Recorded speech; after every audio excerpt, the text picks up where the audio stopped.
वो यहाँ ख़त्म हो गया है, क्योंकि यहाँ पर सिंदूर के 4 दिन के बाद दुनिया ने ये देखा कि पाकिस्तान जो है वो हिंदुस्तान फौज का मुकाबला कर सकता है लड़ाई में। और यही कारण है, आप देखिएगा कि वो जो जनरल आसिम मुनीर है वो सब लोग उससे मिल रहे हैं। डोनाल्ड ट्रंप ने उनको 7 मई की रात को जो एयर बैटल हुआ था उसमें हमारे क्या जहाज गिरे, क्या हुआ वो बताइए।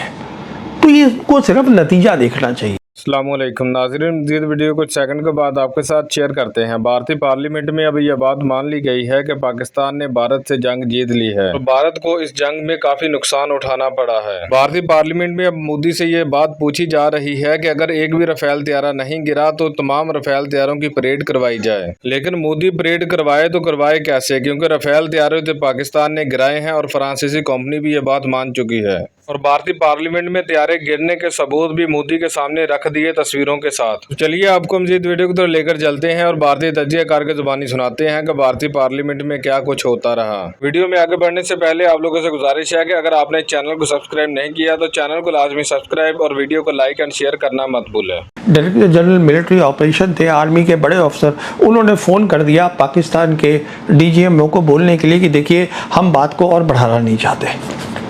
तो आप बात भी नहीं बढ़ाना चाहते। American national security adviser Condoleezza Rice को उनको मीटिंग से निकाला, उनसे ये दरख्वास्त करी कि देखिए आप वो बताइए प्रेसिडेंट बुश को कि जनरल मुशर्रफ से बात करें और बात को कम करें, टेम्परेचर्स को। ये सारी बात कॉन्डोलीसा राइस ने अपनी किताब में लिखी है, नो हायर ऑनर्स। तो इसका मतलब है कि आपका जो रडार था वो भी ऑन नहीं था। अगर ये गलत है, आप मीटियोर ले गए थे, तो फिर मैं अपनी गलती मान लूँगा। राजनाथ सिंह ये क्लैरिफाई करें पार्लियामेंट के अंदर कि क्या ये बात सही है कि गलत सही बात है, क्योंकि ये तो बहुत ही गलत बात है। अगर आप इंडियन एयरफोर्स को, राजनाथ सिंह बहुत ही सुलझे हुए तजुर्बेकार पॉलिटिशियन हैं, देश के रक्षा मंत्री हैं, उनको मालूमात है कि हिंदुस्तान की फ़ौज में क्या हो रहा है, सब जानते हैं। तो जब इतने तजुर्बेकार नेता ऐसी बात कर देते हैं जिसका कोई मतलब नहीं होता तो उस पर चर्चा ज़रूरी हो जाती है। तो उन्होंने 2-3 ऐसी बातें कह दी हैं जिस पे चर्चा ज़रूरी है। पहली बात, उन्होंने सन 1971 की जो लड़ाई हुई थी, हिंदुस्तान पाकिस्तान की जंग, उसको उन्होंने कंपेयर कर दिया, तुलना कर दी उसकी ऑपरेशन सिंदूर से।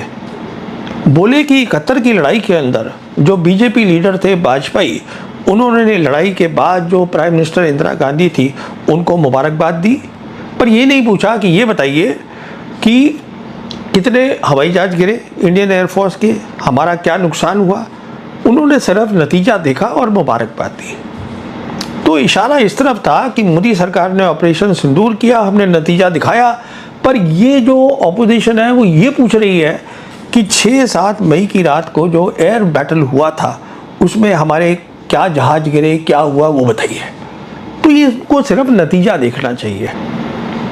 अब यहाँ पे राजनाथ सिंह कह रहे हैं हमने भी नतीजा दिखाया, हमने घर में घुस के मारा। क्यों मारा? जिससे कि सबक मिले पाकिस्तान को कि ये जो उनकी टेररिज्म है वो चलेगी नहीं। पर वो तो माने नहीं। मैं आपसे अभी बात कर रहा हूँ, ये खबर आई है कि कश्मीर में ऑपरेशन महादेव चल रहा है इस समय, टेररिस्ट का ऑपरेशन। और IG कश्मीर रेंज है, इनका नाम है विधि बिरदी। उन्होंने कोई 1 घंटा पहले लोकल मीडिया को बताया है कि ऑपरेशन चल रहा है टेररिस्ट का, काउंटर टेरर ऑपरेशन, और उसमें इंडियन आर्मी भी इन्वॉल्व है, पैरामिलिट्री भी है, पुलिस भी है। तो आप मुझे बताइए वो कहाँ डरे। अच्छा, तीसरी बात जो है, जो सबसे बड़ी बात है, not only director general military operation थे, आर्मी के बड़े अफसर, उन्होंने फ़ोन कर दिया पाकिस्तान के DGMO को बोलने के लिए कि देखिए हम बात को और बढ़ाना नहीं चाहते। तो आप बात भी नहीं बढ़ाना चाहते। और ये पहली बार नहीं हुआ है, ये पहले भी हुआ है, 2016 में भी यही हुआ था। हमने हिंदुस्तान की लोगों को बाद में बताया कि हमने कोई सर्जिकल स्ट्राइक करी है, पहले वहाँ बता दिया उसके पाकिस्तान की DGMO को कि हम लड़ाई बढ़ाना नहीं चाहते। यही कार्रवाई हुई 2019 में, हमने एयरफोर्स इस्तेमाल करी उनके टेररिस्ट इंफ्रास्ट्रक्चर के ऊपर। अगले दिन उनकी एयरफोर्स आई और हमारी मिलिट्री इंस्टॉलेशंस पे उन्होंने धावा बोला। इंडियन एयरफोर्स ने माना कि ये लड़ाई करना चाहते हैं, पर हमने कुछ नहीं किया, और वही बात अब फिर हो गई। तो अब सवाल ये है कि इसमें तुलना क्या हुई। और जहाँ तक वाजपेयी का ताल्लुक है, अब उन्हीं को देख लीजिए जब वो प्रधानमंत्री थे। 2001-2002 में उन्होंने ऑपरेशन पराक्रम करा, पूरी हिंदुस्तान की फ़ौज को लगा दिया वहाँ पर, पाकिस्तान की जाइए आप बॉर्डर पे बैठ जाइए, जाके लड़ाई होगी। अब मई 2002 में कालू चक की किलिंग हुई कश्मीर के अंदर, जम्मू में, और उसके बाद प्रधानमंत्री ने अपने शायराना अंदाज में बोल दिया कि अब आर पार की लड़ाई होगी। तो लोगों को लगा अब ये लड़ाई तो ये लड़ेंगे। यहाँ पे खलबली मच गई, यहाँ साउथ ब्लॉक के अंदर। जो उनके सलाहकार थे national security adviser Brajesh Mishra, उन्होंने फ़ौरन फ़ोन किया American national security adviser Condoleezza Rice को, उनको मीटिंग से निकाला, उनसे ये दरख्वास्त करी कि देखिए आप वो बताइए प्रेसिडेंट बुश को कि जनरल मुशर्रफ से बात करें और बात को कम करें, टेम्परेचर्स को। ये सारी बात कॉन्डोलीसा राइस ने अपनी किताब में लिखी है, नो हायर ऑनर्स।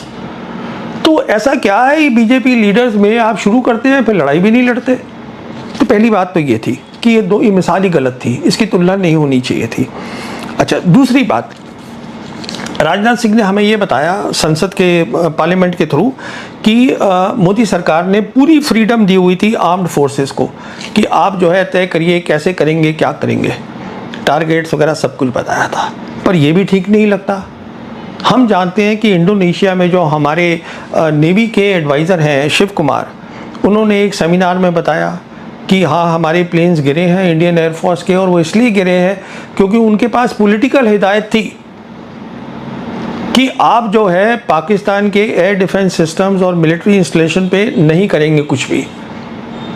सबको मालूम है जब भी कोई एयरफोर्स कार्रवाई करती है सबसे पहले दुश्मन के एयर डिफेंस सिस्टम को टारगेट करती है, क्योंकि सबसे बड़ा खतरा वहाँ से होता है। तो आपने बोल दिया एयरफोर्स को कि आप वो करेंगे ही नहीं।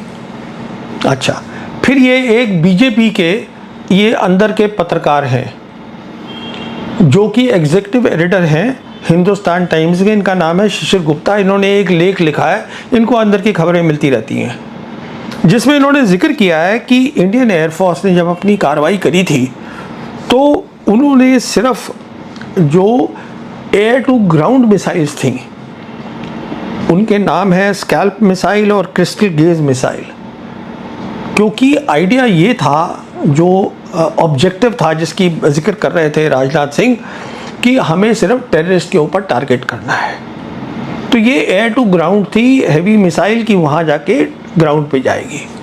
इन दोनों मिसाइल के साथ आपको थोड़ी टेक्निकल बात है कि जो फाइटर होता है उसका जो रेडार होता है उसकी कोई ज़रूरत नहीं पड़ती उसको मिड कोर्स करेक्शन देने के लिए, मतलब चलते हुए उसको करेक्शन देने की, वो ठीक जगह पे पहुंच जाए मिसाइल। क्योंकि जो दोनों मिसाइल होती हैं एयर टू ग्राउंड, उसके अंदर होता है अपना ही अंदर सिस्टम होता है जिसको बोलते हैं इनर्शियल नेविगेशन सिस्टम, या जो जीपीएस होता है वो उसके करेक्शन से टारगेट पे जाती है। अब ये शिशिर गुप्ता ने जिक्र ही नहीं किया है मीटियोर का, जो एयर टू एयर मिसाइल है, और जो खास मिसाइल है उसकी रफाल की, उसका जिक्र ही नहीं है। तो क्यों नहीं है?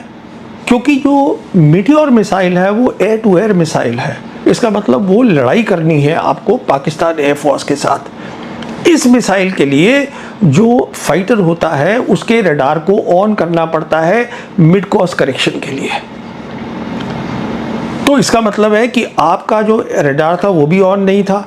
अगर ये गलत है, आप मीटियोर ले गए थे, तो फिर मैं अपनी गलती मान लूँगा, राजनाथ सिंह ये क्लैरिफाई करें पार्लियामेंट के अंदर कि क्या ये बात सही है कि गलत सही बात है, क्योंकि ये तो बहुत ही गलत बात है। अगर आप इंडियन एयरफोर्स ये मीटियोर का जिक्र ही नहीं कर रहा है शिशिर गुप्ता, तो ये तो एक बहुत सीरियस मामला है जिसके बारे में ये क्लैरिफिकेशन करनी चाहिए, क्योंकि ये हमारी एयरफोर्स की, इंडियन एयरफोर्स की मोराल के बारे में बात है।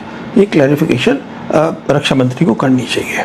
अच्छा, अब बात हो रही है कि क्यों ऑपोजिशन पूछ रही है प्लेन्स के बारे में, बाकी और क्यों नहीं पूछ रही। देखिए उसका भी एक कारण है। कारण ये है, अब जैसे बहुत सारी रिपोर्ट्स आ रही हैं यहाँ पर कि जो जो हमने कमज़ोरी देखी थी सिंदूर में, अब हम उस सबको भर रहे हैं। जो चीज़ें हमें चाहिए, कुछ हमें गन्स चाहिए, कुछ हमको ड्रोन्स चाहिए, वो सब करो आप, भर लीजिए, 6 महीने में आप रेडी हो सकते हैं।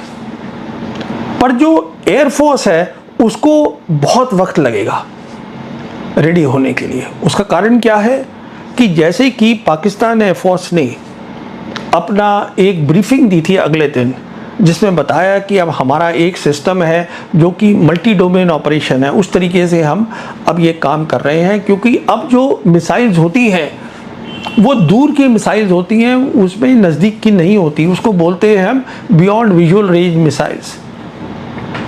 तो उसके पीछे एक बहुत बड़ा सिस्टम होता है, हार्डवेयर होता है, सॉफ्टवेयर होता है, जो उसको मदद करता है उस मिसाइल को। तो पहले तो वो हार्डवेयर और सॉफ्टवेयर को इकट्ठा करना, उसमें वक्त लगता है कि वो ठीक आप ला रहे हैं। उसके बाद फिर ज़रूरत होती है ट्रेनिंग की, सालों की ट्रेनिंग होती है, ये काम अचानक नहीं हो जाता। इसलिए एयरफोर्स जो है हिंदुस्तान और पाकिस्तान के बीच में जो ये करेगी वो बहुत इंपॉर्टेंट होगा और उसमें वक्त लगेगा ट्रेनिंग का। तीसरी बात, एक बहुत बड़ी चीज़ होती है जिसको हम बोलते हैं इलेक्ट्रॉनिक वॉरफेयर, जो जैमिंग होती है, कि आप दूसरे का जो है वो सिस्टम को जैम कर दें, उसको पता ही ना चले कि कोई हुक्म ही नहीं आ रहा है, कम्युनिकेशन नहीं हो रही है। हमने देखा था 2019 में बालाकोट में कि पाकिस्तान एयरफोर्स के पास अच्छा इलेक्ट्रॉनिक वॉरफेयर थी। उसके बाद हमको ये भी पता होना चाहिए और होगा पता कि 2020 में उन्होंने एक सेंटर खोला जिसको बोलते हैं centre of artificial intelligence and computing. Pakistan air force ने उसकी मदद करी चीन की फौज ने, और वो इसलिए था कि जो इलेक्ट्रॉनिक वॉरफेयर होती है, क्योंकि ये बहुत बहुत बड़ी चीज़ होती है, आपको दुश्मन का जो पायलट है वो कुछ सुन ही ना पाए, तो उसको उन्होंने उसमें आर्टिफिशियल इंटेलिजेंस डाला, उसको एक अलग लेवल पे ले गए। तो कहने का मतलब ये है, देखिए हम चाहते हैं कि इंडियन एयरफोर्स बहुत अच्छी हमारी कर सकती है, पर सवाल ये है कि इसके बारे में पता करना ज़रूरी है। कोई ब्रीफिंग नहीं दी गई हिंदुस्तान की साइड से। अच्छा, उसी का नतीजा ये हुआ, उन लोगों ने तो ब्रीफिंग दे दी 8 तारीख को, बता दिया कि साहब हमने ये किया था। उसके बेसिस पर पूरी दुनिया में, और राजनाथ सिंह ने भी इसका जिक्र किया है कि वो अलग अलग अखबारों में लिखा गया, उन्होंने ये किया वो किया। भाई वो क्योंकि एयर वॉर बहुत ज़रूरी चीज़ होती है। अब मैं आपको एक बहुत इम्पॉर्टेंट बात बताना चाहूँगा, देखिए, और वो ये चीज़ थी कि हिंदुस्तान की जो सैन्य शक्ति है वो पाकिस्तान से ज़्यादा है। ऑपरेशन सिंदूर में वो ख़त्म हो गई है, जो वहाँ बना था वो यहाँ ख़त्म हो गया है, क्योंकि यहाँ पर सिंदूर के 4 दिन के बाद दुनिया ने ये देखा कि पाकिस्तान जो है वो हिंदुस्तान फौज का मुकाबला कर सकता है लड़ाई में। और यही कारण है, आप देखिएगा कि वो जो जनरल आसिम मुनीर है वो सब लोग उससे मिल रहे हैं। डोनाल्ड ट्रंप ने उनको लंच के लिए बुलाया, और जो है वो डोनाल्ड ट्रंप बार बार बोल रहे हैं कि मैंने लड़ाई रुकवा दी, 26 बार कोई बोल चुके हैं वो। और पाकिस्तान की जो आज जो फॉरेन पॉलिसी है, वो सब लोग पाकिस्तान से बात करना चाहते हैं। उसका कारण ये है कि जो चीज़ हमने तब बनाई थी वो आज यहाँ पे उसका बहुत बड़ा नुकसान हो गया। मैं सिर्फ यही बोलना चाहता था।